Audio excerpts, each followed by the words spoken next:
Welcome back to Blue Water Expeditions. Let's dive in.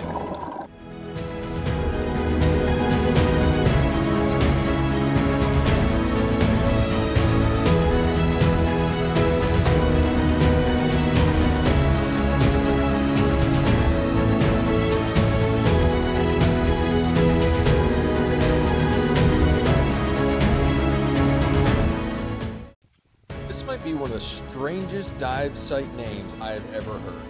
Toilet bowl. But there's a reason for this. The entrance is this little rocky ledge along the coast, and once the swell starts moving through, the water can actually surge around this area like you're sitting inside of a giant bowl. Today though, the weather's looking perfect. And within seconds of getting in, you can see exactly why I love this place. The water's crystal clear, the reef is already packed with life, and we're barely a few feet below the surface. But this is just the beginning, because the deeper we go, the more this reef starts to change.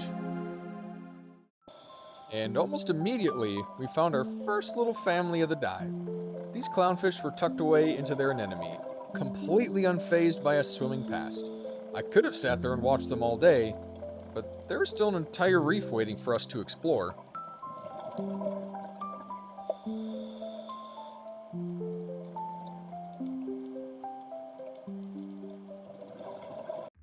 And this is where the dive gets interesting. Sitting here on the edge of this drop-off, you really have no idea what's going to come on cruising by. I've seen sharks, rays, and turtles pass through here before. So, I just sat here and waited. And just like that, something came into view. And there it was, a green sea turtle just cruising through the deep blue. These animals can hold their breath for hours when they're resting. But while actively swimming, they're constantly surfacing for another breath. And even though this one looks completely at home out here, green sea turtles can travel hundreds, sometimes thousands of miles between feeding grounds and the beaches where they nest.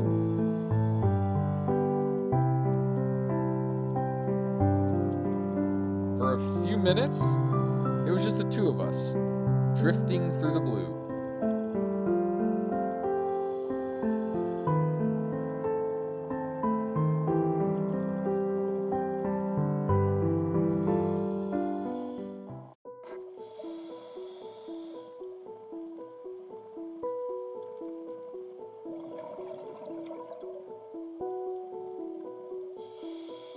After watching that turtle disappear into the blue, we continued along the reef, just taking in everything around us.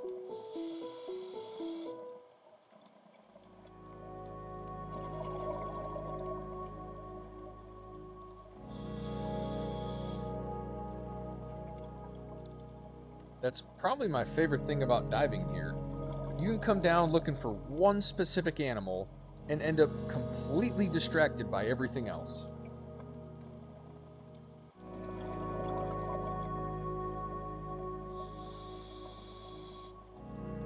There's always something moving in the distance, something hiding in the coral, or some tiny detail you would have missed if you weren't looking for it. After our first dive, we climbed back out and took a little time to explore the area around Mermaids Grotto. One of the things I love about diving in Okinawa is that sometimes the dive site itself is only half the experience.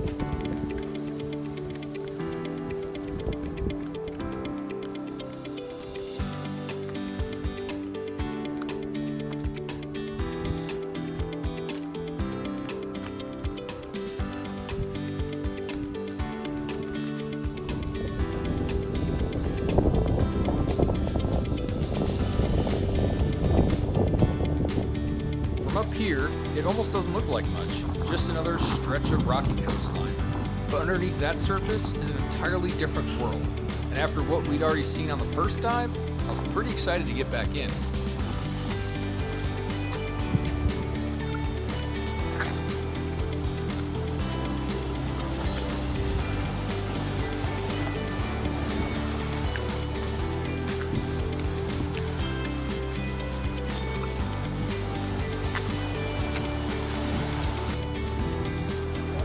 We even found this crystal clear little pool full of these bright blue fish.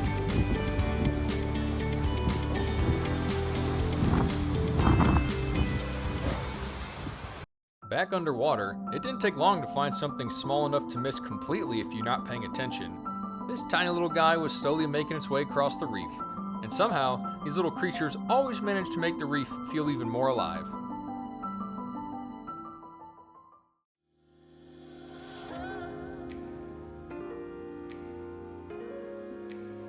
And then tucked inside this cave, we found this little white-tip reef shark just doing laps around us.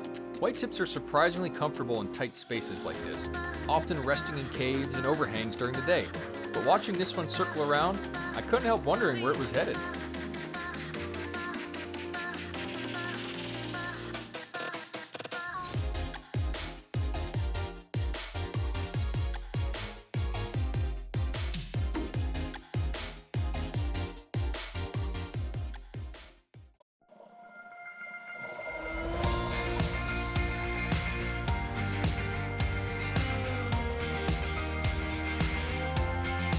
As we made our way back toward the exit, I couldn't help but think about how much we'd seen on this dive. From the clownfish in the shallows, to a turtle disappearing in the blue, and finally that little white tip hiding in the cave. Every time I get in the water, I think about how lucky I am. And somehow, the ocean always manages to surprise me.